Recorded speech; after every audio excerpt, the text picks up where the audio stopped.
Hey guys, what's going on? It's Adam the Science Tutor, and today we're going to be talking about the trigeminal nerve, cranial nerve 5, and more specifically, we're going to be talking about V3, which is the mandibular nerve. And this one is going to be, I think, one of the more complicated ones, and it's going to be the innervator for all our deep facial muscles. So, like before, we're going to make a saved base chart to figure out which components are associated with our mandibular nerve, which is a branch off our trigeminal nerve. We also have our ophthalmic nerve and our maxillary nerve, which I've talked to you guys about in a previous video. So check that out if you guys have questions about the ophthalmic branch or the maxillary branch.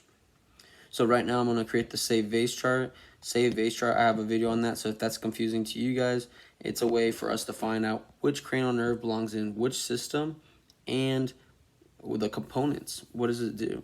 So we're going to look around and we're going to make this chart. And we have both sensory and motor for the first time. Ophthalmic and maxillary nerve were both a part of the general somatic afferent system.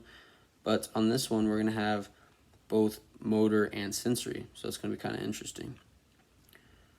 So the somatic visceral afferent, although it does not have cranial nerve 5, cranial nerve 7 is going to play a portion of what we're going to be talking about in the pathways.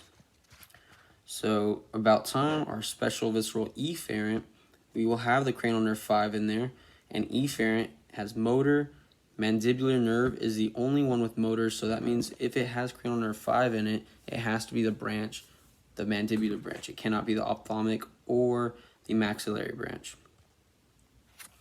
We don't need either the special somatic efferent or the general somatic efferent. Neither of them have cranial nerve 5. And special somatic efferent is not existent.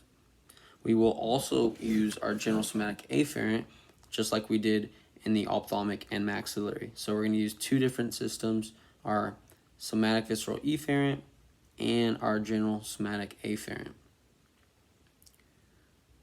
So the somatic visceral afferent, it's used for smell, taste, and ingestion. And we're going to use 7 for that because this is like the bottom portion. So we covered our maxillary, which is like the middle. We covered, I guess it'd be like ophthalmic, maxillary, and then now it's the mandibular. And the mandibular kind of straps across your face because it supplies most of all our deep facial muscles. So V3 for our mandibular nerve. And we're going to go through the general somatic afferent. So now we're going to do just the sensory for now, and then we will do the motor nerves in just a second. So it's going to go through, the mandibular nerve is going to go through the foramen ovale. The foramen ovale will be a foramen for many different things. A few we will talk about today. And it's going to branch up into the buccal branch of mandibular nerve or buccal branch of cranial nerve 5. Either way will work, but that's going to supply kind of going to be in our cheek area. So buccal branch is going to be kind of next to our buccinator. And this would be like more of our anterior portion, and this will be a little bit more right here because we're going to be talking about auriculotemporal nerve, and that goes up and back around your ear. Auriculotemporal nerve. So these are both sensory. And then we're going to have one more, and we're going to have, well, not one more, but one more on this side. And we're going to have it's going to be our meningeal branch of our mandibular nerve. And it's also going to have our middle meningeal artery. So the meningeal branch of the mandibular nerve.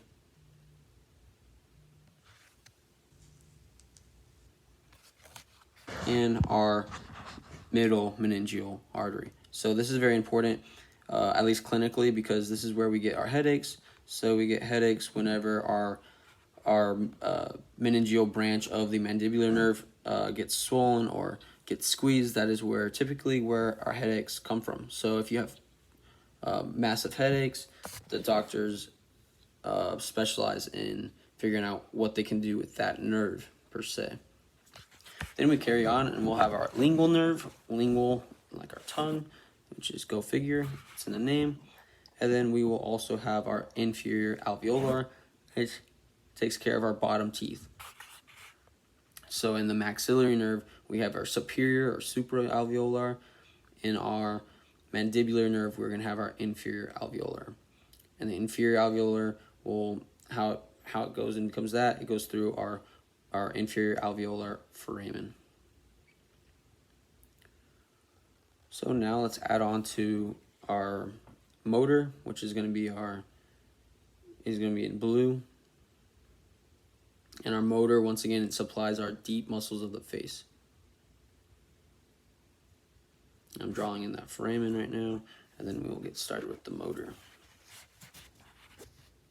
This branch, by far, I think is the hardest of the bunch because it has the two systems.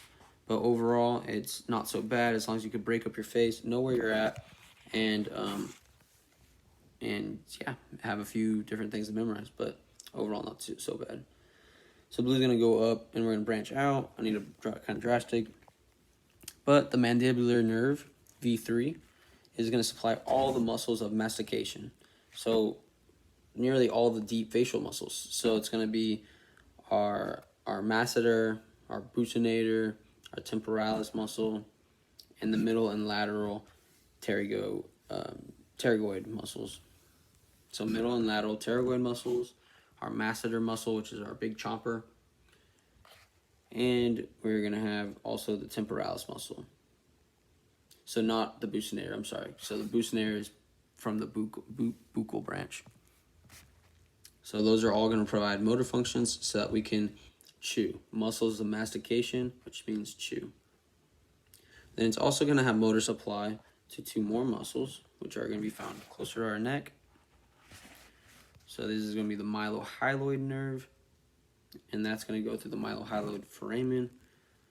So that's going to supply our myelohyloid muscle and our anterior belly of the digastric muscles, which is like right here. And the myelohyloid sits in the middle, which is it sits on top of our geniohyoid. So cool, that does that, and that's part of our special visceral efferent system. And efferent, once again, is motor.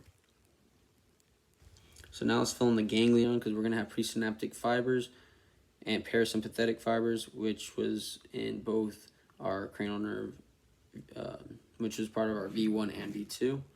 So we have two ganglions. We have our otic ganglion, which sits right next to our foramen ovale. We have our otic ganglion, and then we have one more ganglion, which is our submandibular ganglion. Submandibular ganglion. Cool. And so what are these going to do? Well, they're going to provide some important functions, especially for our taste and specifically really for our taste. So we're going to have our cranial nerve 9, which is cranial nerve 11, which is our spine. Oh, okay. X1. Double check me on that, but cranial nerve 11, you have a branch, which is your lesser petrosal nerve. I know it's the lesser petrosal nerve, I just don't know if it branches off cranial nerve 11. That's throwing me off.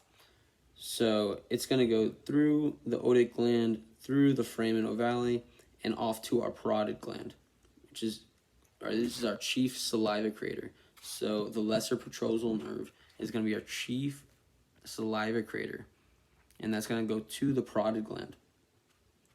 The submandibular ganglion, we're going to have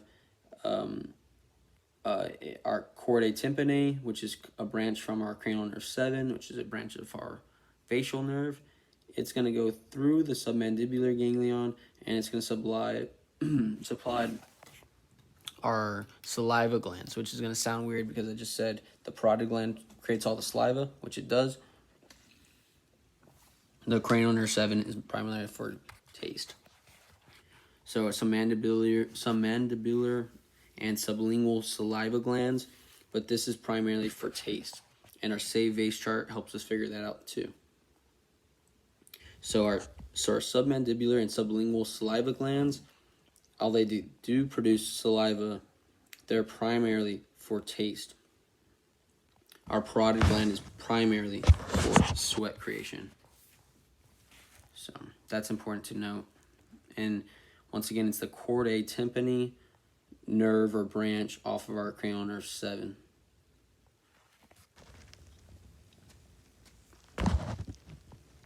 And cool. So that pretty much sums it up. That's the main portion or main thing I'm trying to get to. Yeah, that is probably the hardest of the 3 branches. But if you guys have any questions, just reach out. I'll put a correction on. I just can't remember if it was cranial nerve 11 or where the lesser petrosal nerve comes from. But I do know it's the lesser petrosal nerve that goes to the parotid gland, and that is what supplies for our saliva. But thank y'all for tuning in. Check out the next videos or the ones previously posted for cranial nerves V1 and V2 and the save base chart.